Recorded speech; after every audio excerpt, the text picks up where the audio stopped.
Joining us, MS Now senior White House reporter Vaughn Hilliard, co-founder of the Lincoln Project, Rick Wilson, and staff writer at The Atlantic, Tom Nichols. Vaughn, you've seen this relationship up close. I mean, I remember her from when Donald Trump was on trial here in New York, following behind Donald Trump and literally handing him stacks of paper throughout the trial. But what have you witnessed in your time covering this White House this term? Katie, things haven't changed much since 2016 in terms of, the press's inner accessibility and the ability to, just like kind of normal humans, socialize and engage with the people that are around Donald Trump, from the campaign trail to the White House. You see them, and like normal people, you say hi and you chit-chat, you get to know each other. Natalie Harp is the person that didn't happen with the broad swath of not just journalists, but also other political operatives. She is somebody who I think these letters so very clearly reflect in a way that is enlightening, because it is, from the outsider's perspective, what we have visually seen over the course of years. She is somebody that was so very much by the president's side, but also quiet otherwise in terms of her socializing with other people. And I think another part of that letter, which was very clear, in which she said that she was concerned about him seeing less of her in his eyes and being disappointed in her, and going on to say that the fear that he sees in her is because, quote, "I never want to bring you anything but joy. I'm sorry I've lost my focus. You are all that matters to me." And the way in which she existed around him over the course of these last years is, I think, reflective of what we have seen on the exterior in terms of the person that is always by his side, in a way that is not a Caroline Levitt or a Boris Epstein, but somebody who is literally has very one focus, and that focus is being there for Donald Trump. During the first term, much more so, less so during this term, there would be leaks from various members of Donald Trump's inner circle, people at the White House. They were intended at times to try to take somebody else down or cede advantage over another. There was a lot of, fighting within the White House and fighting that happened through the press.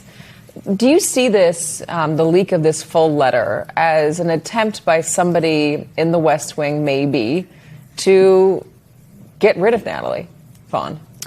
We know, and I think Jake Traylor's reporting is very keen on this, that there are senior officials inside of this current White House, and over the course of the last several years, dating back to the campaign, that tried to create some separation between Natalie Harp and the President of the United States, understanding that there was such proximity to her that sometimes it's not just about the control of the information and the way in which she was a gatekeeper of that information, but more so, unlike other White House staff, right, the chief of staff, the deputy chiefs of staff, right, the press secretary, that usually those types of White House conversations with the president are done in a group manner. And when you have somebody in Natalie Harp who, at all hours of the day, late into the night, having such an accessible, close, deep relationship with the president, sometimes that would circumvent the other messaging and strategy happening by other senior officials, from the chief of staff on down. So in terms of the leaks, we should be clear, this is not 2017, 2018, 2019, 2020 Donald Trump White House.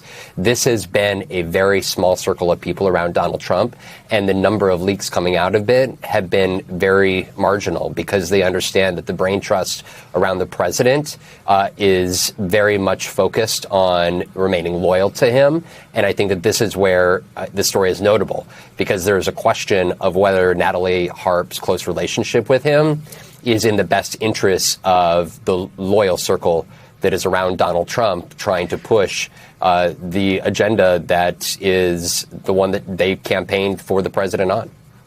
What does it say to you about, not about Harp, but about Donald Trump, that he keeps her so close, Tom?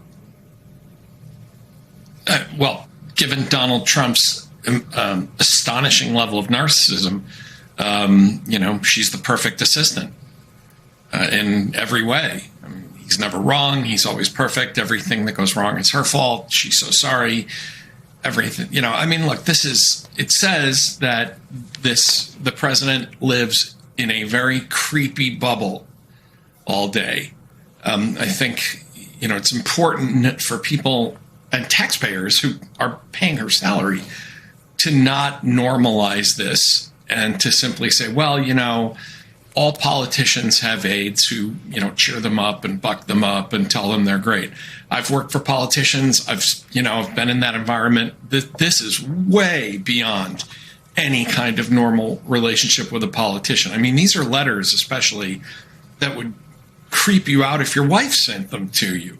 I mean, it's just beyond comprehension. And they're letters that if they were sent to any other politician or a CEO or an actor or an athlete, they'd alert security and they'd make sure that whoever this person is, they never get to, the penthouse or the C-suite or the inner office. But Donald Trump, what it says about Donald Trump is this is who he values. Remember that when he was hiding from the Iranians in a food container truck, he took 3 people with him: his caddy, his butler, and Natalie Harp. That should tell you almost everything you need to know about what Donald Trump values and what his priorities are. Yeah, I think it does say a lot. There's one point, there's so much in these letters, Rick. She signs them with all my heart and always. In the second one, in reference to her losing her dad, she quotes the dad in Pride and Prejudice when he lets his daughter go, the one played by Keira Knightley, I forgot her name, to Darcy. He says to her, "I could not have parted with you to anyone less worthy." She quotes that in here and says, and I will add, "It is I who is unworthy." The level of devotion in these letters is a step beyond. And the reason I think it's a news story, and by the way, Jonathan Lemire argued this, and I think he's right. The White House gave the permission structure to make it a news story by reacting so vehemently and aggressively to John Ossoff calling her out. But now it's become more of a question of who exactly is she?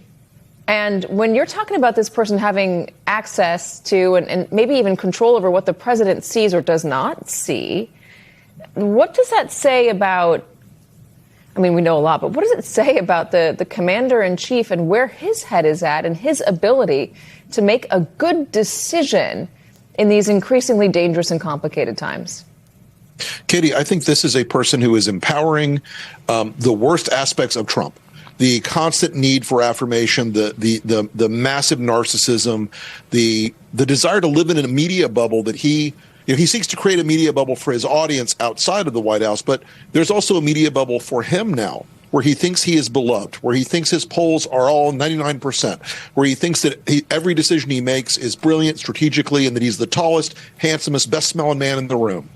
And Harp, as a character here, I do think you're correct. Lemire's story in The Atlantic about the overreaction of the White House, that's not just a reflection that they miscued on Ossoff, but it's also a reflection of where they know she is in the food chain. They know that there's going to be a loyalty check, basically, where you fully on deck defending probably the most important presidential aide that exists right now. I mean, if you're Susie Wiles and you have to run things through a 35-year-old former OAN host, you've got to be wondering who really runs this White House. And the answer right now is President Harp. There's a security aspect to this as well, Tom. She didn't have a security clearance for a year. It was Donald Trump who had to urge her to get the paperwork done. What could she have seen? What could she have had access to? Anything. First of all, whatever's on his desk, obviously, but she's standing with Donald Trump, who can't shut up about anything. So it's not just a matter of what she might have seen or overheard by being, this constant presence in the Oval Office. Donald Trump has no inner monologue. God knows what he said to her that he shouldn't have said to anybody outside of, high-level cabinet officials. Or people with a need to know. The fact that she didn't want a security clearance is something that I really, noticed early on. I've spent most of my adult life having a security clearance. I know Rick went through this procedure. When someone says, no, not me, I don't want a security clearance, that should warn you right there that there's something not right about this situation. Normally Trump doesn't really care about this stuff. And finally, I assume what happened is said, well, you're going to have to get one. Don't worry. And then the president, of course, says, I want this person to have a clearance. And then clearances happen. But the fact that you could be in the Oval Office that long and tell people, no thanks, don't clear me, I think should be a huge red flag. Not because I think she's, a traitor or on somebody's payroll, but there's a reason the security process exists. It exists to make sure that unstable people don't hear things that they can then blurt out later. It's to make sure that, the people that the information that's being discussed is only relevant to people who have a need to know. And I think Rick's point about, her ubiquitousness says that it does make you wonder that if you're Susie Wiles or a cabinet secretary or somebody else, who's in charge here? Who do you have to get to? Who do you need to explain things to in order to get your point over to the president? And this is really I think it's beyond creepy. It's a little scary, actually.